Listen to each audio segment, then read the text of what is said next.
Assalamu alaikum friends. In this video you will learn how to deactivate your ad on OLX. So let's begin the video. So first of all, simply open your OLX app and make sure that you are connected with your internet. So we will open our OLX application.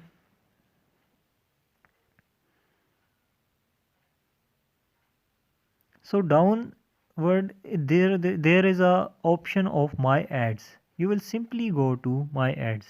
The process is very simple and very easy. So this is the ad of this is our own ad.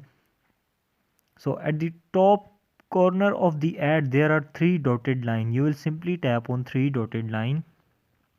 So at the second option there is deactivate. You will simply tap on deactivate. You will deactivate.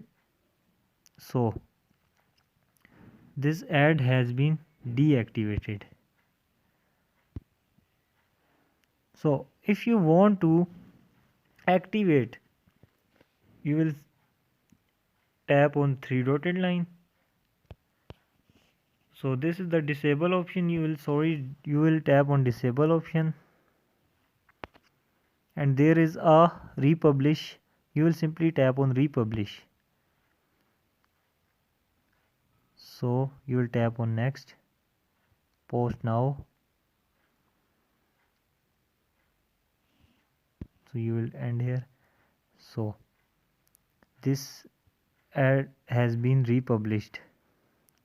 So this was the process of activating or deactivating your ad on OLX. If you like the video, please subscribe our channel for more informative videos. Thank you.